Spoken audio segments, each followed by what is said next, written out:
नमस्कार. या आंदोलना बसलेल्या सगळ्या माझ्या बंधू आणि भगिनींना मी नतमस्तक होऊन नमस्कार करतोय. तुमच्या आंदोलनाला आज मी इथे जाहीर पाठिंबा डिक्लेअर करतोय आणि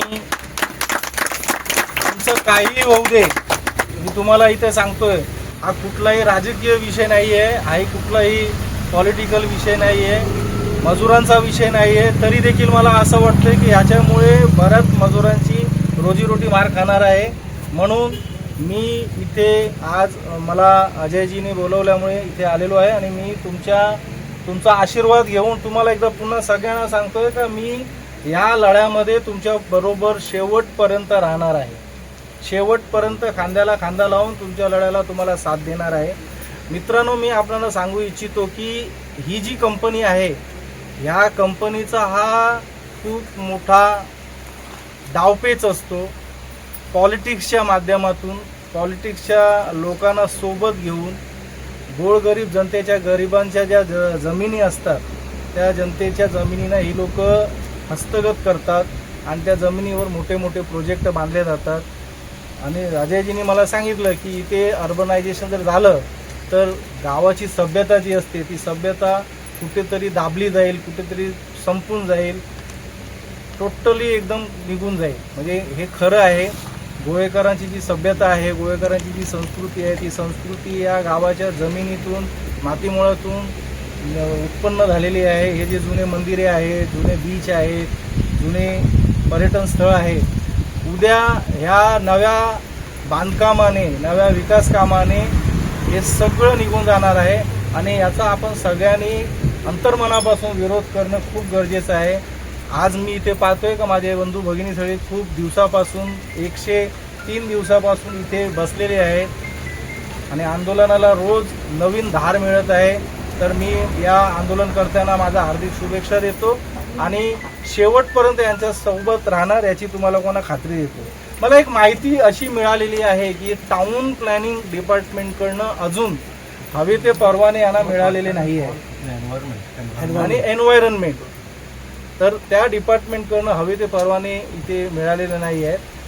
मला प्रश्न पडतो आणि मी प्रसारमाध्यमाच्या माझ्या मित्रांच्या माध्यमातून जरा एक प्रश्न विचारू इच्छितो सरकारला की ही 133 एकर म्हणजे जवळपास 55 हेक्टर जागा आहे, ही जागा एखाद्या व्यक्तीची कशी स्वतःच्या मालकीची कशी असू शकते, एन्सेस्ट्रल प्रॉपर्टी कशी असू शकते, याचा सरकारने सखोल विचार करावा आणि चौकशी करावी की खरोखर ही जागा एकाच व्यक्तीच्या मालकीची आहे का आणि त्यांना ती परवानगी आहे का की ह्या जागेबद्दल ते खरेदी फरोख्त व्यवहार करू शकतात.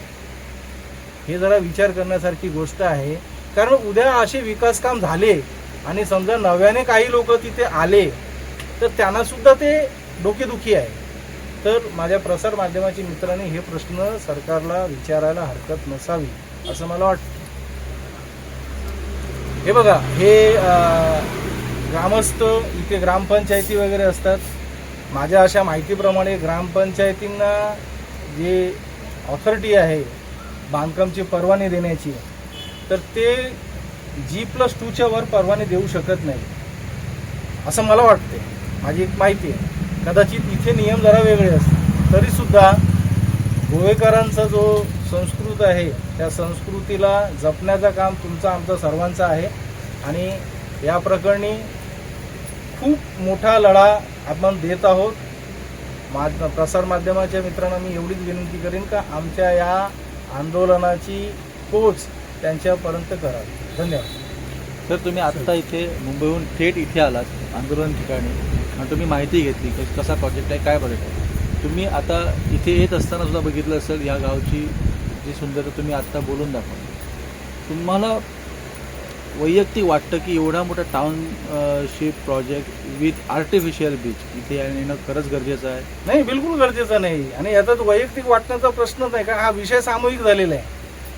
इथे जिथे नैसर्गिक सौंदर्य आहे तिथे आर्टिफिशियल सौंदर्याची गरज काय? त्यांना विकास काम करायची एवढी इच्छा असेल तर त्याने गावांना दत्तक म्हणून घ्या ना. सरकारकडे योजना आहे, दत्तक ग्राम योजना आहे. तुम्ही त्या योजनेअंतर्गत विकास करा ना. तुम्हाला आर्टिफिशियल बीच बनवायची गरज काय? इथे निसर्गाने जेवढे बीज दिलेले आहेत तुम्ही साफसफाई करा त्यांची. ते तुम्हाला जमणार नाही का? तर निसर्गाला आपण विकत घेऊ शकत नाही. उद्या बीचचा आनंद घ्यायचा असेल तर आपण निसर्गाच्या बीचवर आपण स्वतःहून जाऊ शकतो. तुम्ही आर्टिफिशियल बीच का बनवताय? कारण ते व्यावसायिक कारण आहे. उद्याला तुम्हाला त्याच्यातून व्यावसायिकातून उत्पन्न मिळेल. तो उत्पन्न कोणाचा असेल? माझ्या गोवेकरांचा असेल का? त्याचा बेनिफिट माझ्या गोवेकरांना देणार का? CSR फंडिंग करणार का माझ्या गोवेकरांना तुम्ही? It is a business. त्याच्यामध्ये तुम्हाला प्रॉफिट होणार आहे. प्रॉफिट झाला तर त्याचा जो कॉर्पोरेट सोशल रिस्पॉन्सिबिलिटीचा फंडिंग आहे ते तुम्ही गोवेकरांना देणार का? नाही देणार. आणि आम्हाला नकोच. आम्हाला ही भीक नकोच आहे. आम्हाला काय करायचं आहे? आमची संपत्ती, आमची मालकी हक्काची जी जमीन आहे आमच्या जमिनी अशीच राहू द्या. या सौंदर्याचा लाभ आम्हाला घेऊ द्या. मी आता मगाशी बोलत होतो गाडीमध्ये, इथे मला अजून जरा जागा मिळाली राहायला, भाड्यानेच का मिळाली तरी मी 100 वर्ष जगणार. तुम्ही आमचं आयुष्य काय कमी करताय? कॉन्क्रीटचं जंगल बांधून तुम्हाला इथे काय मिळणार आहे? इथे कॉन्क्रीटचं जंगल बांधण्याची गरज आहे का? तुम्ही ग्राम दत्तक योजनेअंतर्गत ग्रामाला दत्तक घ्या, गावाला दत्तक घ्या आलेली आहे, त्याने तुमची साफसफाई करा. सर अजून एक प्रश्न आहे. हल्ली 100वा दिवस यांनी दिल्लीला जंतर मंतरवर साजरा केला. तिकडे आंदोलन एक दिवसाचं आंदोलन केलं. आत्ता कुठेतरी दिल्लीत जाऊन हा विषय पोहोचलेला आहे. तुम्ही राष्ट्रीय अध्यक्ष तुम्ही इंटकद्वारे हा विषय म्हणजे का विचारतो की यावेळी दिल्लीला गेले तेव्हा ते स्वखर्चाने गेले, स्वतःच्या खिशातून पैसे काढून गेले. सामान्य माणसाला प्रत्येक वेळी दिल्लीला जाऊन नाही जमणार.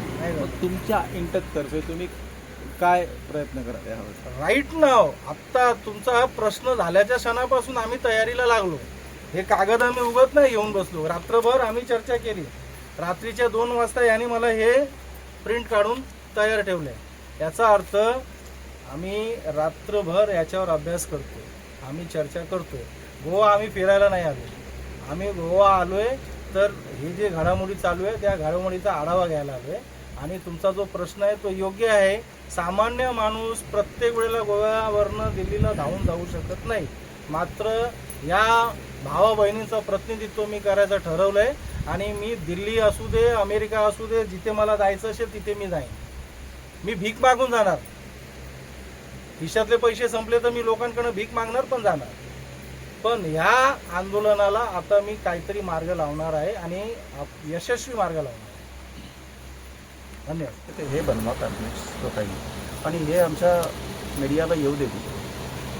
आम्ही ज्या वेळेला पाठवतो आमची 1000 माणसं माझ्याकडनं जातील किंवा ती त्यांच्या पुढे जातील.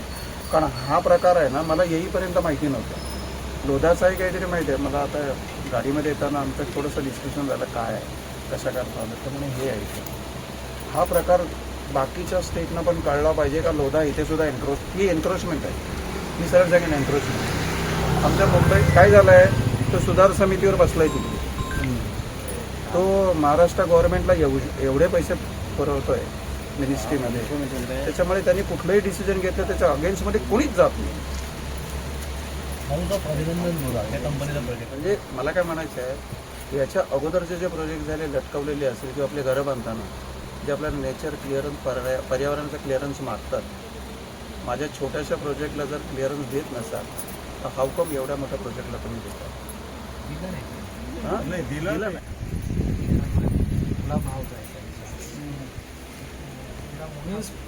Exactly it is a business.